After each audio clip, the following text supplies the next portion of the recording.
Good All right. Hey morning. guys, how the heck are you? Very good. Very Excited, good. Good excited. morning. I love it. I'm talking to John and Rachel today. So please encapsulate to my audience what the experience of your film Everyone Asked About You was like. Rachel, take it and run. Whoa, it's been a journey. When we began the film, I was really deep in preparation and didn't realize the ramifications of the themes of our film because I was playing Simone, a former child star. And now that the film is complete and people are identifying with the journey of how women and children are treated in Hollywood, it's quite overwhelming, actually. She didn't realize I had an agenda, in other words. She just thought she was making a Hallmark film that was a little darker than a usual fare, but oh, that I was at work masterminding the universe. Okay. All right. Well, yeah, on the outside, it seems like a very appealing thing to make a movie and, have people recognize you on the street and maybe try to be your girlfriend or whatever. Um, but this I film got shows that one. it can be a bummer to an extent. So I would love for you to expand on that. Well, yeah, usually when I get recognized, it's something along the lines of, "Don't I know you from somewhere?" And they usually think, "Maybe were you my roommate in college, or did you used to work at the liquor store in North Dakota?" So my career has been one of a lot of guest stars and movie roles that where I kind of blend in, and that's kind of been a claim to fame. Rachel's done a lot of fun, high profile stuff. But this film is doing a lot to get us out and get us talking to people about subjects and topics that are important to me, important to Rachel. And it's an industry that we both love and have done very well in, Michael. But it's also, it's got a dark side and a side that neither of us are very proud of. So this film takes that head on about the objectification of women, the way children have been treated in Hollywood, kind of being surrounded by adults and not being looked after very well. So the film is important in that regard, and we're very proud of it. I'm glad. All right. I'm glad you're proud. And please tell people about some of the nuances in the romantic relationship scene of the film. Wow. Oh, wow, a lot of Nuances, there are many. I would say it's a very complex love-hate relationship. They both want basically the same thing, which is to stay relevant and to keep a vibrant career going in Hollywood. But as we know, it's a youth-oriented industry that's always looking for the new and the fresh and the bright. And the older you get, the harder it is to stick around, especially doing the kind of work you want to do. And compromises are made. And when in the lane that Jack and Simone are in, which is kind of B movies, we're not on the A list in the film. We're making B films. It's harder to get financing, and you end up making some deals with the devil to get your work financed and to get the films made. So very complex in that regard because how far will you go? and I think Simone has reached the breaking point and really didn't feel at this stage in their relationship and in my mature age that I would be put in this situation one more time. It's a little more complicated in that the sacrifice is made out of love, but it just goes one step too far and sends me spiraling. No. Good stuff. So, was the chronology of this movie precisely in the script, or were some things figured out in the edit? Great question. It was always meant to be a film that was constructed in the editing room because there's the linear storytelling that's happening, the narrative, and then half the film is told in flashback. And when you're dealing with flashbacks, you find out in editing sometimes that they fit in different places that you maybe hadn't put them in the script. So there were a lot of discoveries made in post-production, but it's a very complete vision to the one we set out to make. I can definitely say that with confidence that the film that I wrote, the role that I wrote for Rachel, she knocked it out of the park, and everyone really came on board knowing the film we were making, and we executed it pretty brilliantly. I'm very pleased. Yeah, I enjoyed watching it yesterday for sure. And since this Thank is like a meta filmmaking film, please tell me your favorite and least favorite thing about LA. you. Ooh, wow, favorite is it's a land full of dreamers. I love being Mm. around people that are aspiring. I love being around artists, obviously, but just people that are striving for something, that have a dream, Ideally, for me, it's a dream of storytelling and cinema, but I also love talking to writers and painters and musicians and architects. But it's a city of dreamers, and I'll always love that. And I'll get to what I don't like after Rachel tells you what she loves. I love the history. I mean, I love the studios. I love looking at the Hollywood sign. It still thrills me to just get a reality check that this young girl from outside of Boston made her way here. Palm trees, like everything. I can't believe that I've been able to stay this fresh here and so in love with this city. I really wouldn't want to live anywhere else. And along the lines of what the film is about, Hollywood shamelessly uh, goes after youth and ta takes away their innocence. It's an industry that really makes no qualms or reservations about sexualizing young people and women in particular.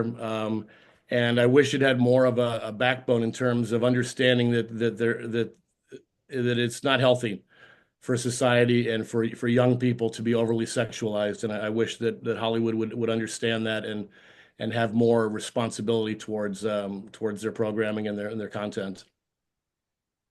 And I don't like how women are stereotyped. I don't like how the things women have to do to stay relevant. I don't like people disfiguring themselves. I don't like all the emphasis. I don't like the superficiality, but I know within that, if you can get past that to the true artists that are making movies like John, and that those are the people I want to collaborate with. But there's a lot of stuff in the way. Okay, yeah, that sounds totally. That's a real answer. That comes from years of living in LA for sure. Yeah. And Yeah. I went to LA in 2019, but then I heard like after the pandemic things got kind of rough. Is LA okay or what's the state of LA in Well, 2025? since the pandemic, we've Yeah. also had a strike, and then we had the Right. fire. So it's been kind of a hat trick of misery that has put the industry in a little bit of a state of paralysis. We've been through many strikes in our years out here. The strikes are always challenging, the work stoppages, but the pandemic was rough. A lot of people, well, a big part is casting directors and productions rarely see actors in person anymore. So when actors are going for roles in projects, it's almost all done on self-tape and Zoom now. And being in the room with the director, the producers, the writers, being in the room with them was special. And we've lost that, and I'm not sure we're going to get that back. We can hope for the best, but yeah, the industry's taken made a lot of changes. Some maybe for the better, but yeah, and the fires. We haven't recovered from the fires yet. There's still a lot of displaced people, and that's making it hard for people to have their usual workflow, which has a ripple effect on all of us. And I think we're more alienated. Everyone's working from home. And I find self tapes extremely challenging. This guy books, but I was way better in the room, and happy accidents would happen, all the time. Whether I tripped going out of the room or something funny happened or an entrance, there was something personal. There was like a human being they were getting to know, and there's no time for that. They look at the first 30 seconds of our audition now, Maybe first 10 seconds. maybe Jeez. 10. There's no substitute for being in the room, though. The energy that we trade as artists is everything. That's our currency, is our artistic energy. And when we're not in the room with the people, it's a challenge. Which actor or filmmaker co-signing this film would mean the most to you? Or maybe there's someone who already has. Well, Henry Jaglom, independent filmmaking, I'll use the word icon just because for the types of films I make that have autonomous vision or a singular vision, Henry Jaglom is a hero of mine, and he has a very significant cameo in our film. So he's already, just by virtue of participating in our film, signed off on it. But we're both big John Cassavetes fan. Rest in peace. John and Jenna Rollins are heroes of ours. And if John Cassavetes was looking down and if he patted me on the back and said, "Job well done," I could die tomorrow. And Jenna. If Yeah, Jenna tapped me on the shoulder and said, "Yeah, you nailed it." yeah, Yeah, he's great. They're both great, of course, and the whole yeah. team. Do you have a favorite film by that team? Cassavetes, Woman of the Influence is Yeah. special, but it's also very hard to watch because it's so painful. I love Killing of a Chinese Bookie is probably, and my character in Everyone Asked About You. This This rascal back here in the red jacket was kind of patterned after Cosmo from Killing of a Chinese Bookie, the Ben Gazzara characters. So and that and probably Opening night. opening night. Oh, love it. Hmm. Yeah. So good. Okay, Thank you. so Yeah, I agree. so since we see this in the movie, tell me how prevalent is organized crime in Hollywood? Ooh. I'm sure. Was not expecting that one. I can't even give you a pithy kind of cute answer. Right. I definitely say Once Upon a Time, the whole Bugsy Siegel, Vegas, that era, they were intermeshed. I will say now that I have a feeling it's almost non-existent. Oh, I have a feeling that it is existent. And there, I don't know. Who knows? I don't even want to say, but I think somewhere Hollywood politics, things Yeah. cross, you know. Well, she opened up a whole other can of I worms don't there. I know. don't know about I that. agree. There's a lot of cross-pollination in this life. Yeah. There's a lot. Yeah, I would have to figure how does it work? I mean, is it still a mobster with a girlfriend who wants his girlfriend in the picture, and if his girlfriend's not in the picture, I just don't see that. Is it a mobster that what does the mobster want? Because you can't there's no it's such an inexact science what films are gonna, catch lightning in a bottle. Or is it lobbyists who are Yeah. coming in and promoting AI over actors? You know. Yeah, the AI mobster law they're they're Yeah, they're a tricky one. Big But tech, they're the new mafia. yeah, exactly. Seriously. Oh I'm yeah. not a All right. So I love the look of this movie. Please tell me about achieving that.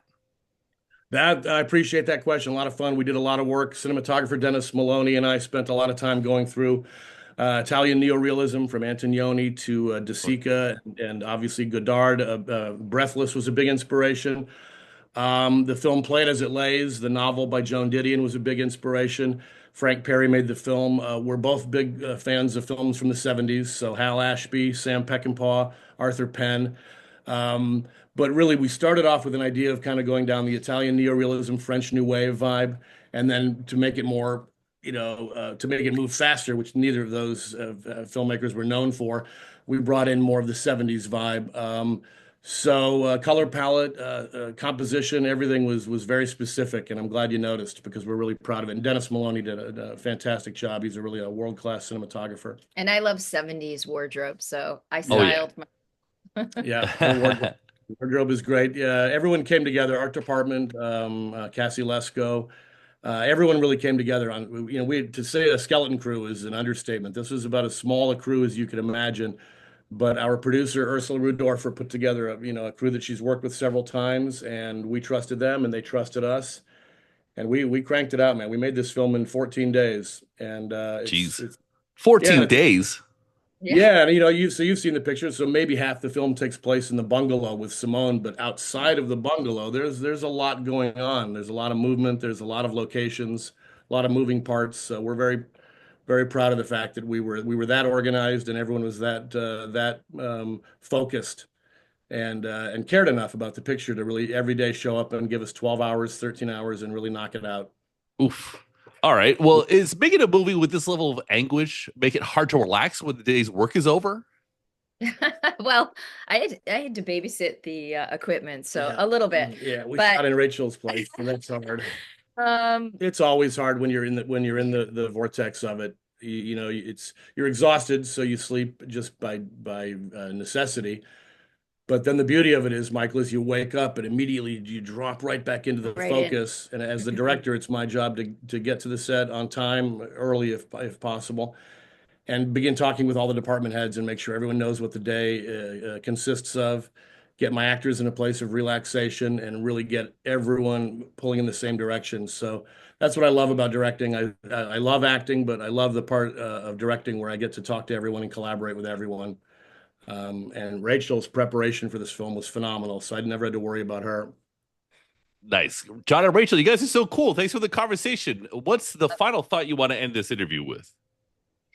I would like to say we hope that you enjoy our film and take the ride with us and understand that although it is heavy material, it's also an enjoyable, fast-moving, exciting thriller.